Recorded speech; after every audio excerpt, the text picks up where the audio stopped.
Tonight, we're tracking a story with global implications in the contested South China Sea. China has just issued a direct fiery warning to the Philippines, accusing Manila of provocations and infringing on what Beijing claims as its territory. The language was unusually harsh, threatening resolute measures if the Philippines doesn't back down.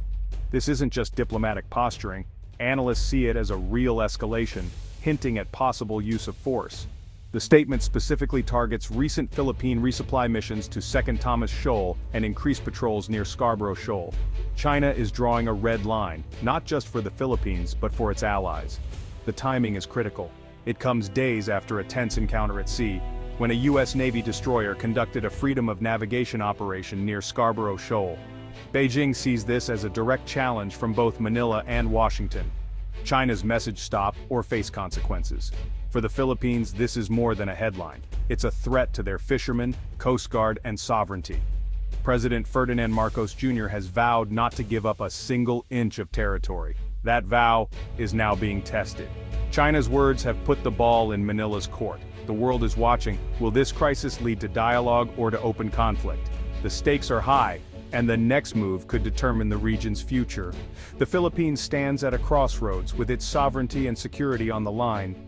How Manila responds may shape the balance of power in Asia. The recent U.S. Navy patrol at Scarborough Shoal was a game-changer.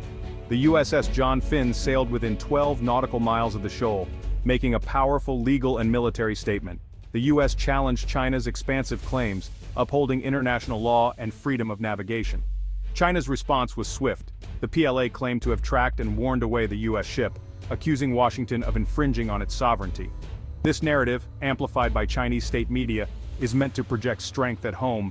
The U.S. Navy pushed back, denying any warning and insisting the patrol was safe and professional.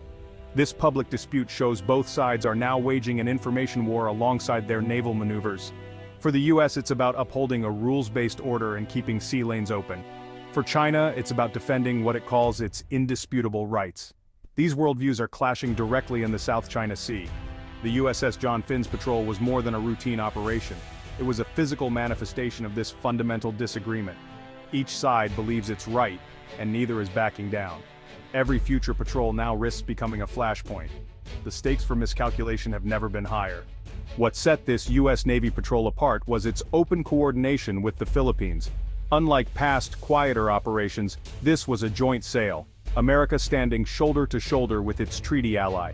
The message: an attack on the Philippines could draw in the United States. Manila is now inviting allies like the US, Japan, and Australia to increase their presence, internationalizing the dispute. This raises the stakes for Beijing, as aggressive actions could trigger a broader response. For the Pentagon, joint patrols reassure allies and build military interoperability. Training together in contested waters ensures readiness if a crisis erupts. China sees these patrols as provocations, accusing the U.S. of stirring up trouble and militarizing the region. The joint patrols have become a focal point of rivalry, turning the South China Sea into a geopolitical chessboard.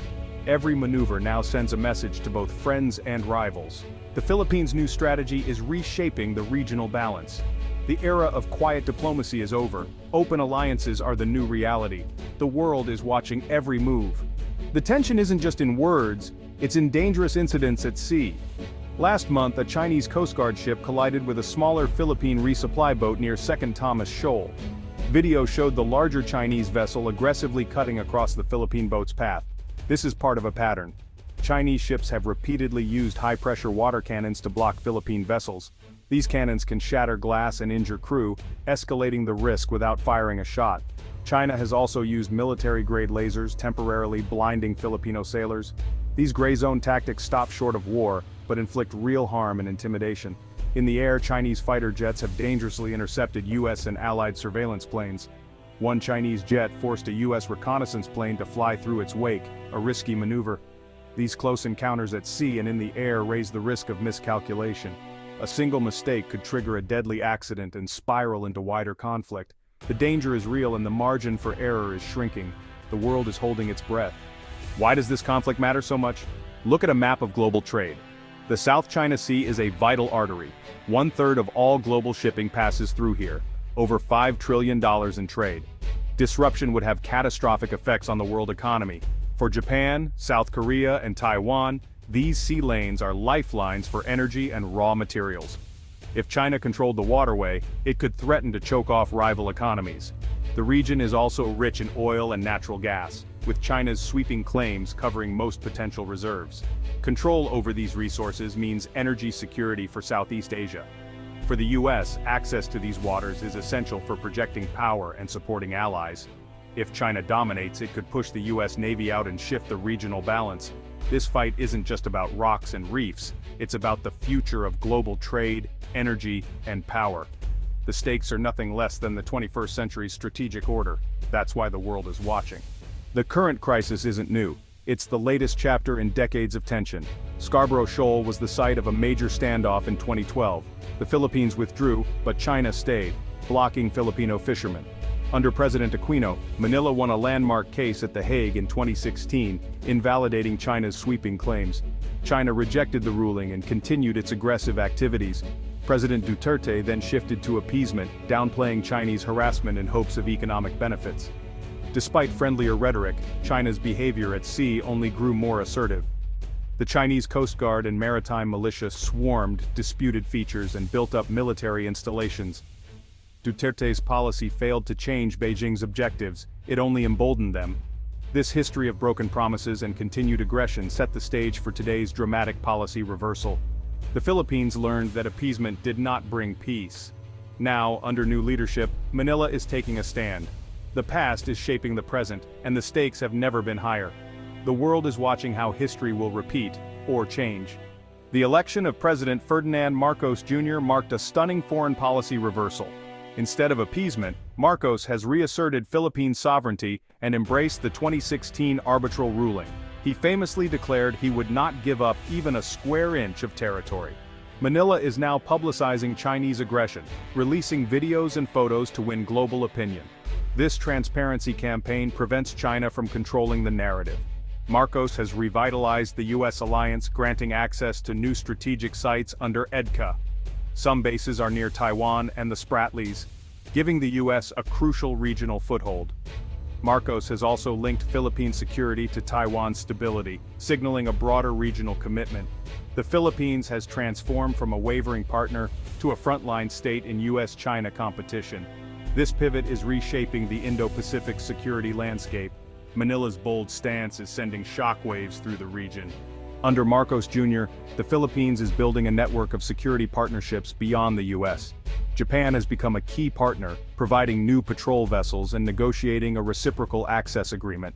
Australia has joined in, conducting joint sea and air patrols and supporting the 2016 ruling. These partnerships are evolving into trilateral and quadrilateral cooperation, centered on the Philippines. Recent summits and meetings are about real coordination, sharing intelligence, planning joint activities.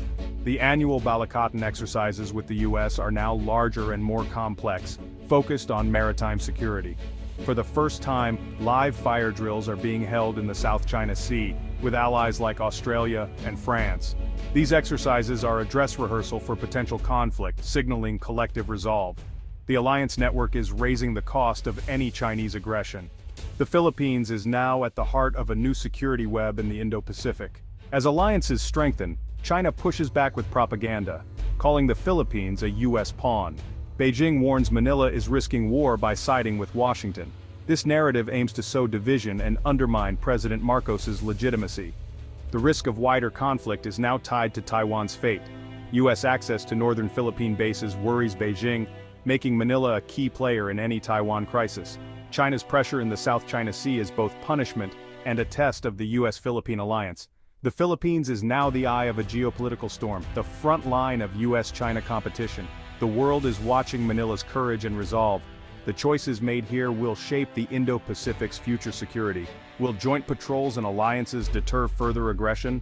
The Philippines is no longer peripheral, it's at the very center of the 21st century's great power contest.